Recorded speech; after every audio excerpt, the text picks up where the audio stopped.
Good morning, everybody. The idea here is to give you some sense of kind of what happened in terms of the last election, where things are, where the elector's at, and why they're where they're at. So I want to start off with this particular fellow who probably, I think, represents kind of the sense of after the 2016 election, kind of what their personal expectations were in terms of what they were looking for in terms of their elected representatives. Something has to change. The middle class is shrinking, and this has to be it. This is our last chance. This is the bottom of the ninth, and there's two out. And so, continuing with this analogy there in terms of it's the bottom of the ninth and it's two outs, the idea was as we went into the fall, having not done tax reform or healthcare or anything, there was this. Republicans were in really bad shape. Having said that, passing the tax bill is sort of, to me, was sort of the equivalent, again, following along with the analogy, is we were able to put sort of runners in scoring position, right? And so the idea, we haven't won the game, but at least we now have two outs, bottom of the ninth, but at least we have somebody in scoring position. The idea here that I want to go through with you is sort of give you some ideas and information to give you sort of a quality of bat, the analogy. So having said that, going back to the election, looking forward, off-year elections for the party in power is always a problem. I mean, it's always very difficult. And this is going to be no exception, and it should be no surprise. Having said that, one of the things that we saw from the last election was what was the driving thing that people were looking for. And this is from the exit polls. The number one attribute that they were looking for in terms of a candidate was congruity to change, 39%, and Trump overwhelmingly won those 82-40. I'm sure on the Clinton side they were very frustrated that somehow they became viewed as the status quo. But ultimately that was the dynamic for them, and Trump was due to change. But one other quick thing in terms of that. In thinking through where this was particularly prevalent, if you look at the exit polls from the Rust Belt states, you would see that in fact more so they were looking for change. So with that, the challenge here is in terms of what we've done so far, are we part of the change or just status quo, right? And so looking at the tax bill, we posed this question: if Congress passed a tax reform plan that includes tax cuts for the middle class, would you consider this the right kind of change that you voted for? And 6 out of 10 Americans said yes. Having said that, that's their view. The interpretation in terms of the media, however, has been a little harsher. The voter attitude in terms of the impact of media in helping you understand national issues, news events, and actions of elected officials, 31% say positive impact, 40% negative impact. By the way, there's sort of an underlying element in terms of party affiliation, sort of driving that, no surprise.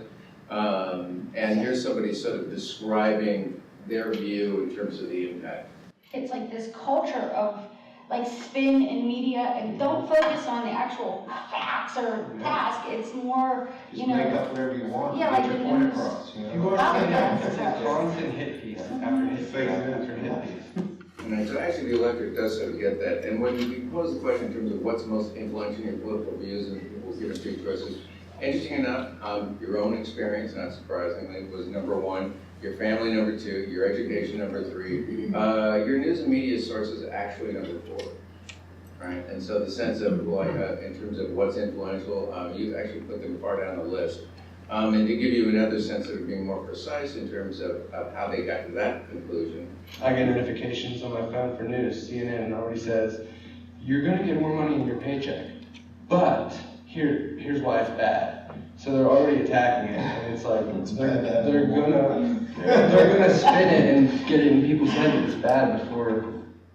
So again, to sort of take heart in the sense of you have an electorate that does sort of understand what they're watching. So in terms of trying to think through, because I wanted to sort of come up with like the example of how the media is portraying the bill, the tax bill. I went through a variety of different sources and actually came up with this as perhaps probably the best example, because what's occurring here as a dynamic is this isn't just simply the media being critical. It's a fundamental challenge in terms of the economic theory, in terms of what Republicans and conservatives have. And what you're going to see is this statement sort of going after that fundamental premise in terms of that economic theory. There has been no study that has been able to somehow reinforce this idea that tax cuts do translate to economic growth. The one time it did was when we went down from 90% with Kennedy down and got rid of that tax hike. But where is the analysis here? I know you guys scrubbed one from the Treasury Department on one having to do with corporate tax cuts. Where is the analysis that says this is going to lead to economic growth? And I would say that's pretty prevalent, right? I mean, most of the news reports, the underlying belief system is in fact that dynamic. So this goes back to, you didn't mention, I worked at Heritage back in the mid-90s in terms of doing econometric analysis, so you're about to suffer through some of this,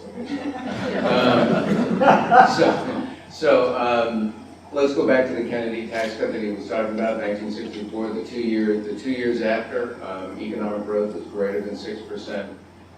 In terms of revenues by the end of the decade, we were up 66% and 11.8 million jobs were created during that time period. Go to the Reagan tax cut in 81, and the dynamic in terms of the Reagan tax cut, it really didn't fully implement until 83, just the way it was written. So this is 83 forward. So from 83 forward for the next 7 years, GDP was equal to or greater than 3.5%. Revenues over that time period increased 65% and 20.1 million jobs were created. Go to the tax cut in 1997 that most people don't remember, being the director of planning, that was sort of vivid for me. It was a $400 billion tax cut. It was actually more the Kemp-style supply side tax cut. It was more focused on capital gains.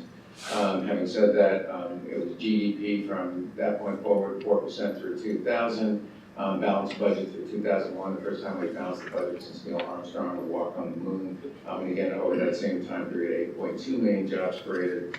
Go to the Bush tax cuts in terms of 2003, GDP in the next 2 years were equal to or greater than 3.3%. This is the staggering number. From 2003 to 2007, yearly revenues increased $786 billion, the largest expansion of revenue in the history of the country.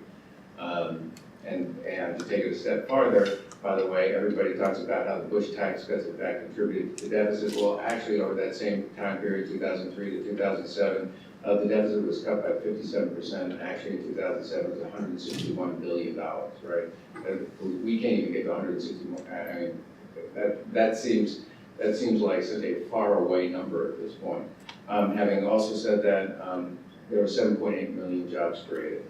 Interesting enough, when Bush did those tax cuts, he promised, right, in the 2004 election that he would cut the deficit in half, and actually met the promise. And what happened was the housing market collapsed. That was a whole different economic dynamic.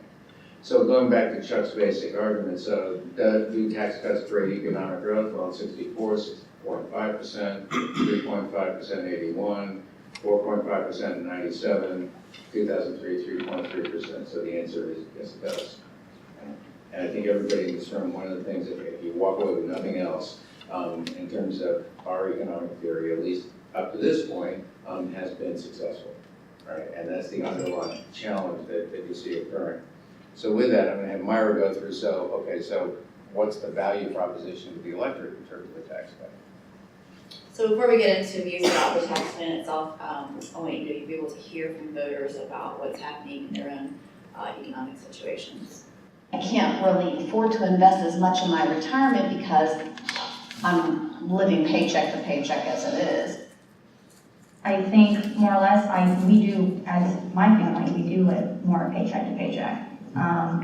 You know, the housing economy has gone up, but so have the cost to live. Priorities are a big thing. You know, I go without a lot because I try to save as much as possible. In this dynamic of living paycheck to paycheck, you have about 1 out of 2 Americans saying that they are in the category of living paycheck to paycheck. And taking that a step further, you have about 1 out of 3 say they are only $400 away from a financial crisis. And here's someone in that position talking about what life's like for her. I have $9.50 in my checking account right now. And my husband asked me today, when was I going to go shopping for groceries? And I said, I don't know. Maybe when I come up that I don't have a card and I can go shopping tomorrow. But I said, that's it. You know, that $9.50 has to last us until February the 1st. And one of the reasons why she's in that position is because of cost of living. And in the survey, we asked people what's giving them the most difficulty with cost of living, and you can see that cost of healthcare, including premiums and deductibles, is the number one item, followed by taxes, which is interesting because taxes are considered cost of living, food costs, utility costs, but ultimately cost of healthcare is really what's giving people the most difficulty right now in terms of cost of living. And this also leads to a lot of concerns about retirement from the survey. In terms of people's confidence about their retirement plan, you can see that that largest group, the 38%, is only somewhat confident. And when you look at the percentage of people who say that they don't think that they will ever retire, we're hearing that a lot. People say, I think I'll keep working until I die. You've got 1 out of 3 Americans who say that they don't see themselves being able to retire. And there's someone describing that. I have a feeling I'm going to die behind a desk still working, 98 years old. There's no such thing as retirement at this point. Yes, we're saving and saving and saving, but the cost of living is going up, and as you say, so there's really no chance. So I think that gives you a flavor of the things that people are facing in their households. So in the survey, we posed a series of potential personal outcomes. What's really important to people at a personal level? And you can see that the top items really reflect those concerns about retirement and cost of living. Being able to have quality, affordable health care, having a secure retirement. You see terrorism up there, that's generally among Republicans, but ultimately those top tier items really are about cost of living, what's happening with the household budgets, and the concern about retirement. So in that context, let's take a look at where the public is on the recently passed tax plan. So in terms of current views about it, you can see that this is from the end of last week. It's a soft positive with 42% saying that they favor the plan, 35% opposed. But going back to where things stood last November, and this was prior to passage of the plan, things were in a pretty difficult starting position. 30% favored, 47% opposed. But that was largely a reflection of the Republican brand. When you say, how do you feel about a Republican plan, and people did not yet know what was in it, it was largely a reflection of how they felt about Republicans. But you can see by this point, we have improved things, although there's still a long way to go with that. And looking at the provisions of the plan, these are the 4 that people tend to find most applicable to their own and helpful to them. One of the ways that people are going to see that this plan really works is to be able to understand how they're going to personally benefit. And these were the ones that people tend to find most helpful to them. And you can see that after going from the initial starting point of 4235 to after they understand what's in the plan with basic provisions, things can move pretty dramatically. So the good news is that we can't move people on that. So the question is, how will people think that whether the plan worked? And this is also from the survey. Making a judgment about how you think the economy is doing overwhelmingly, it's those personal outcomes. It's personal economic issues like income, wages, cost of living. Those macroeconomic figures are going to be important, how the stock market's doing, how the unemployment rate's doing. Those will be influential in shaping how people view it, but ultimately it's going to be what's happening with my personal economic situation. So that's why it's so important to really help people understand how the plan is going to personally benefit them. So what's the most compelling reason for tax reform to people? What's the compelling reason for tax reform at this point? The compelling reason is for us to not pay so much taxes. I mean, you look at your paycheck and you look at how much you make, and then you look at how much you take home. So as we've been in this debate over tax reform, I think that's a pretty important reminder that to the average person, that is the most compelling reason. So how are they going to know that it worked? We have to see something is going to actually happen. We have to, you can talk about it, but we need to see the change. We need to see the positive changes that are coming our way. So they don't want to just hear talk about it, they want to be able to see the proof points of what's really happening with it and how they're going to benefit. And just a historical reminder for Republicans, this is from 2010 and the midterm exit polls. By 2-1, people did not think that President Obama's stimulus package had worked. He was doing the ACA, he was on the other topic. People were still concerned about the economy, but they also didn't believe that the plan worked. So that's a lesson for Republicans that we've only just started selling the benefits of this plan. It has to be a long-term, sustained case for it, because it's really going to be up to members and staff and everybody to really help people like her be able to see the changes that are coming her way and how she's going to personally benefit. And one last thing, the ideology of the electorate, we get lots of questions about where people are falling ideologically. We took a look at the ideological spectrum on a scale of 1 to 9, with 1 being very liberal, 9 being very conservative, where people place themselves. We came in around 5.3. This is center right. Economic issues, however, they were a little farther to the right at a 5.6. Foreign affairs also farther to the right, 5.65. But on social issues in this case, that was defined as issues like healthcare and education, 5.13, and moral issues, 5.2. So for Republicans, economic issues is where the electorate's going to be a little bit farther to the right. And you can see where they put Republicans in Congress at a 6.2. Notice that the overall electorate is closer to Republicans on those economic issues. Democrats in Congress farther to the left at a 4.1. And President Trump, they have him a little bit farther to the right. So the takeaway here is ideologically, the electorate views themselves generally closer to Republicans in Congress than Democrats in Congress, in particular on the economic issues. So as Republicans are looking to build a majority coalition, focusing on economic issues is going to be a major opportunity for them. So turn back to David for strategic finance. Let me go to that last chart for just a second. The way to sort of put that in context is sort of think in terms of game theory and transportation costs. The idea is that people have to travel less to get to our position than they do to their position. The one challenge is we have to have a position, right? In terms of stuff, I'm quite serious about that in the sense that we have to have product out there. Because one of the things that we run into sometimes, we so focus on them that people forget that there's even a destination on our side. And so as a result, a lot of times you see people default saying, well, I don't know where they are. Yes, that's longer than I want to walk to, but at least it's a place to walk to, right? And that's a challenge for everybody in the room in terms of that's why it's really important to define choices, not just simply say why their idea doesn't work. So getting to strategic dynamics, in terms of as we're looking forward here, not to sort of start everybody off with sort of like a scary moment, but here's a scary moment. Everyone's awake. If you were asleep, now you're on. The dynamic here is obviously in terms of what we're doing at the legislative level, the ability and use of both the filibuster, but also just the sort of slow walking of virtually everything. Has been a huge element in terms of just simply what we can get done. There's only so much time in the day, and in a lot of cases, a lot of that time is being taken up to a lot of procedural stuff.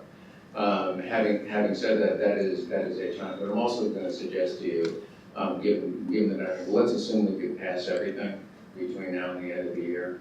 The bottom line is this is a Congress. The signature piece of legislation that would have been passed would have been the tax bill. So ultimately, we have gotten through the key piece that people would remember, even if everything else was passed. So with that, let me get to the other strategic dynamic, which is trunk job approval. The most recent survey we had it at 4351. Historically, in terms of off-year elections, that's not a great number. That usually has, in terms of other presidents that have had similar numbers, that's very, very difficult dynamic for that individual's congressional candidates. But having said that, let's go back to 2016. This is from the exit polls, 60% unfavorable. Okay, so think about this, with 60% unfavorables, we still carry the Ohio Senate, Pennsylvania Senate, and Wisconsin Senate seats. If I had told you in 2015 that we were going to have a candidate at the top of the ticket that had those level of unfavorables and we were going to carry those 3 Senate seats, if I just told you that we had a neutral candidate and we were going to carry those 3 Senate seats, everybody would have been quite surprised by that conclusion. Obviously, 60% unfavorable is quite a negative dynamic.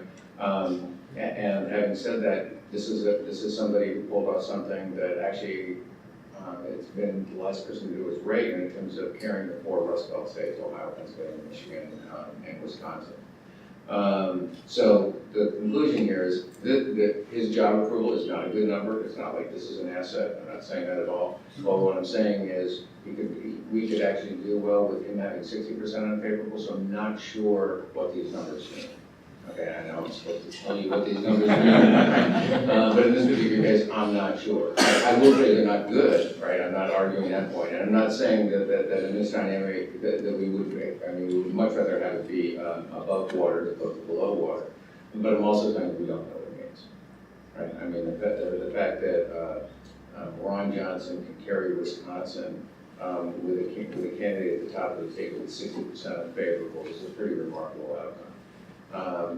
But having also said that, the dynamic here is you don't want to have people focused on the job approval. You want to have them focused on the accomplishments, and that's a key element here. And that's going to be sort of the responsibility of everybody here, making sure that people understand what we've actually accomplished, as opposed to not that you have control over this are one and tweets. Anyway, having said that, the 4 most recent surveys in terms of where the generic ballot.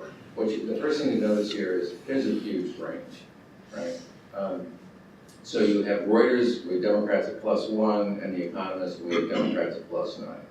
Just to give you a sense, -6 is really the sort of threshold number. Anything that is larger than 6 points in terms of favoring the Democrats or Republicans, but in this case the Democrats, means that it's probably going to be a very difficult environment. And it's more so at the House level. The Senate, again, the dynamics in terms of the seats that are up, this is still important to look at, but obviously the sort of playing field is a little bit more favorable than what the House is dealing with. So I'm going to talk, at least in this particular case, more so in terms of the House side. Anything below -6 is a competitive environment, right? If it's at -3, -4, Republicans will lose seats in the House, but there's a reasonable chance in terms of being able to hold on to the majority. If it's -9, that's a real problem. Having said that, and looking at these numbers, I mean, it's just unclear where things are. Right? That's actually good news. Okay, I'd rather be unclear than certain about, being -9. Okay, but the one key element here is in terms of one of the challenges here, addresses problems that are important to you. The public still views that Democrats in Congress are doing that more than Republicans in Congress. Part of that is I would also suggest once we get the tax bill, there was a lot of hitting to other things as opposed to sort of reinforcing that. So some of the problems that people are looking at to see addressed, I think, in terms of what should come next, let me really focus in on that top line, the address cost of living. Cost of living is a very complex issue in the sense that there are a lot of elements to it. So think of it in terms of it's not just simply the sense of whether you're treading water or not, it's looking at all bills. So it's healthcare, it's home heating costs, electric costs, utility costs, mortgage costs, gasoline costs, food costs, clothing costs. I mean, basically what it is looking at the sort of end of each week, and it's like, how much money do you have in terms of being able to pay bills? Sort of living as Myra was describing, that over half the countries are doing themselves living paycheck to paycheck, and they want out of that somehow. And so cost of living is really the solution in terms of how do you address those concerns. So having said that, you can isolate individual costs in terms of trying to and again, we see Democrats doing it specifically around the issue of healthcare, but people are looking at the broader overall. Healthcare is certainly in terms of healthcare costs a dynamic, but the fact that they are going to have some more money in terms of their paycheck because of paying less in taxes, the fact that public utilities sort of across the country have started to drop some of their costs as well. It's the overall impact. Having said that, it's important to address all of them, but it's also important to understand that people are sort of looking at the bottom line. What they're trying to figure out is, okay, am I still treading water or not? And that's really the challenge. And what you also, the other element in terms of treading water that's occurring is when you're doing that, you can't save for retirement, right? And the level of concern that exists out there that people are going to have to work to their 75 or quick aside in terms of one of the things about the 2008-9 recession that we saw that really impacted everybody. Saw it, we lost 8 million jobs in 14 months. That's some staggering number. But the other element that people tend to forget was the huge amount of wealth that was lost in terms of retirement. Okay. And what happened as a result of that was suddenly you had people who thought they were ready to retire, and now they have to go back to work, right? Okay, but by the way, they didn't necessarily have a skill set to go back to work, right? And so they were like taking sort of menial jobs, okay?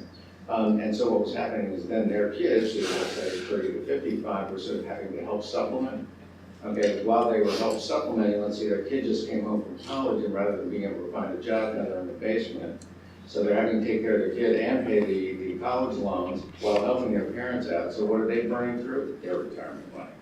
All right. So now as they're getting old, and you heard me say, you know, he's going to live till he's 90, right?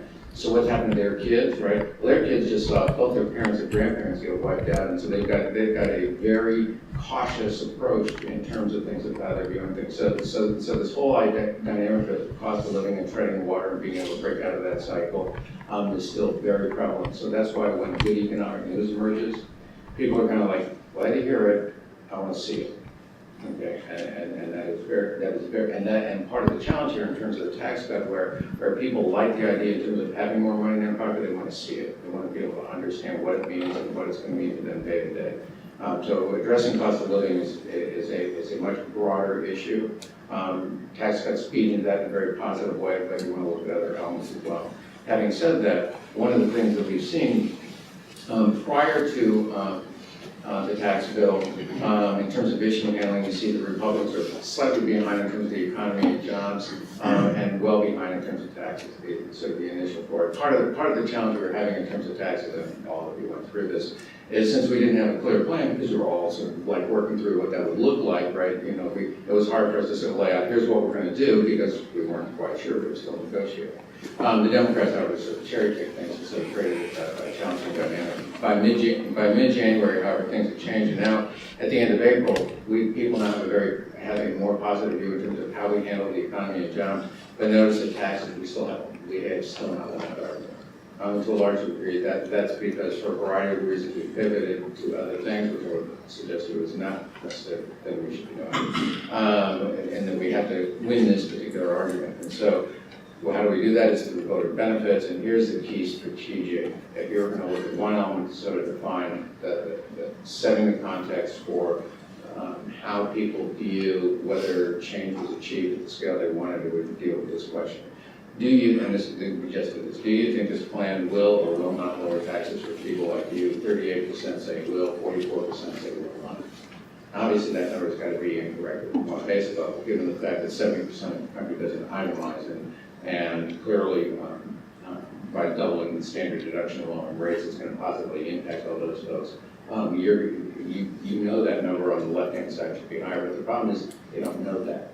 All right, I will tell you, we have sat down and done focus groups where we actually lay out what the provisions were, and people are stunned by what's in the bill. They have no idea. And in a good way, yes, sorry. In a good way. And so they see, gee, doubling the standard deduction, lowering the rates, the child tax credit, the fact that retirement wasn't touched, right? Those are real positives, but they don't know it. Sorry, it's not the responsibility, but that's kind of like one of the jobs that everybody in this room sort of has in terms of making sure that that's because, okay, steal a Churchill line here, because when we passed the tax bill, that wasn't the beginning of the end. It was basically the end of the beginning, right? That was just ending the first phase. Now everybody has to know what's in it, what it means to them, and how it's going to impact them on a personal basis, and that's incredibly important. Because this isn't just simply about this election.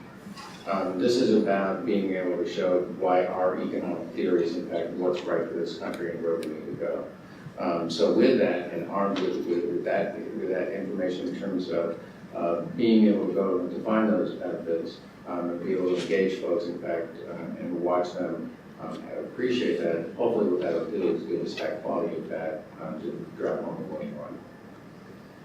So with that, and not to dump everything on everybody, but to some degree, that's your responsibility in terms of being able to do that, making sure that your particular members have that knowledge and can go have those conversations with their constituents. Great.